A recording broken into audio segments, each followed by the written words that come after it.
Burkina Faso, l'impossible bilan du MPSR2. Il avait promis des résultats tangibles en 3 mois. À ce terme, aucun bilan n'a été fait. Les plus indulgents ont dit d'attendre 6 mois, délai que s'était donné son prédécesseur Damiba pour un premier bilan d'étape. Là encore motus et bouche cousue. Pour plus d'informations sur ce sujet, retrouvez-nous après le générique. Mais avant de commencer, n'oubliez pas de vous abonner et d'activer la cloche de notification pour ne pas manquer nos prochaines vidéos. Bon visionnage.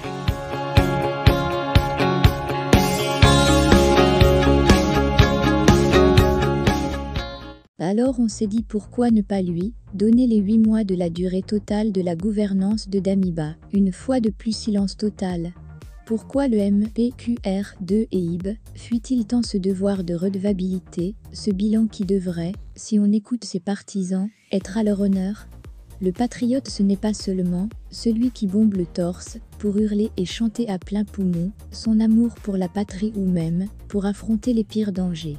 C'est aussi et surtout celui qui est capable de se soumettre à la règle de la critique et de l'autocritique pour faire le point de ses actions, en rendre compte et en tirer toutes les conséquences. Rendre compte au peuple de sa gestion est donc un devoir de la plus haute importance, puisque c'est cet exercice qui permet de dire si oui ou non on a atteint les objectifs, trahi ou honoré ce peuple et se projeter dans l'avenir. Le bilan est naturellement redouté par les médiocres et attendu avec fierté par ceux qui ont fait honneur à leurs engagements. Il permet aux valeureux de se remettre en cause et expose à la honte et à l'humiliation à ceux qui le fuient. Dans un pays comme le Japon, la sanction suprême d'un tel exercice en cas d'échec, c'est de se faire harakiri, se donner la mort dans un rite bien codifié, pour éviter l'humiliation et le déshonneur pour soi-même et pour sa famille. Au Burkina Faso de Thomas Sankara, nous gardons cette maxime qu'il a laissée et qui illustre parfaitement le sens du devoir et du sacrifice pour la patrie. Celui qui n'a pas fait plus que son prédécesseur n'a rien fait. Pour des gens qui s'identifient à Thomas Sankara, il est donc une évidence que non seulement faire le bilan est une obligation, mais faire mieux est un impératif. Qu'en pense le MPSR2 EIB? Quel Burkina Faso le régime actuel présente-t-il après les 8 mois de son prédécesseur au pouvoir? Il est certain que si ce bilan était élogieux ou tout simplement positif, les partisans du régime n'auraient pas fait dans la dentelle pour nous le présenter sous toutes les coutures, eux qui pour un rien ne tarissent pas d'éloges pour leur champion. Leur silence assourdissant sur cette question est en soi une réponse.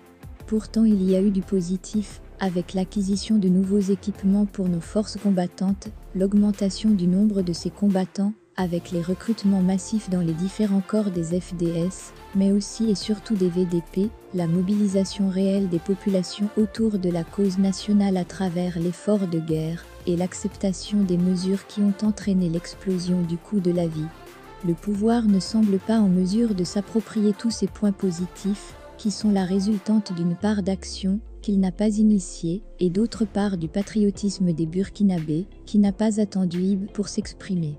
Sur les terrains de l'insécurité, de la crise humanitaire, de l'économie et de la cohésion sociale sur lesquels il y a des indicateurs incontestés parce qu'incontestables, le tableau est plus que... Le Burkina Faso est allé de mal en pis, donc IB et le MPSR2 n'ont pas fait mieux que leurs prédécesseurs. Au niveau de l'insécurité, si le pouvoir aime se gargariser des frappes des vecteurs aériens qui sèmeraient mort et panique chez nos ennemis, les exactions de ces derniers presque systématiquement, après chaque annonce, font sérieusement douter de l'efficacité de cette stratégie. Les films vidéo censés apporter la preuve de leur efficacité ont fini par avoir un effet tout à fait contraire. On entend aussi dire fièrement que telle ou telle localité prise sous Damiba a été reconquise en oubliant de dire que la défense de ces localités était souvent sous la responsabilité directe de caciques du pouvoir actuel. Quel intérêt y a-t-il à fanfaronner sur cette reconquête qui montre tout au contraire les limites? Il est un fait matériel et arithmétique indéniable que le nombre d'axes routiers, de villages et de communes inaccessibles du fait de la présence des terroristes a considérablement augmenté même si le pouvoir annonce 35% du territoire pollué contre 40% sous Damiba. On le sait tous, le nombre de villages déguerpis par les hordes du mal, d'écoles fermées, de centres sociaux fermés, d'équipements collectifs détruits, de villes sous blocus terroristes, a explosé au cours des 8 derniers mois. Il en est de même de celui des PDI, qui a dépassé la barre des 2 millions de personnes et des déplacés externes, qui se chiffrent à des dizaines de milliers de personnes. La famine et une profonde misère sociale sont devenues endémiques et frappent même les grands centres urbains, du fait de l'exode forcé des populations, alors qu'ils étaient jusque-là épargnés. Le plus grand drame, c'est au niveau des victimes humaines, avec des centaines de morts militaires, VDP et civils chaque mois, le Burkina Faso devenant le pays d'Afrique le plus frappé par le terrorisme. Aux actions des terroristes s'ajoute la stigmatisation de la communauté Peul, et les victimes qui lui sont liées sont devenues des faits banaux. On a tout l'impression d'un déni des faits, comme si on cherchait à cacher la vérité, au lieu de s'attaquer au problème.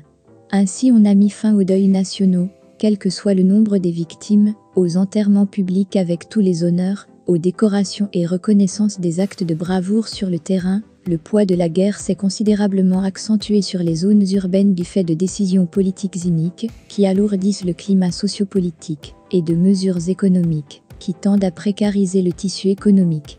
On a l'impression qu'on navigue à vue, et par à-coups sans aucune cohérence. Ni la charte de la transition, ni la constitution ne sont réellement pris en compte.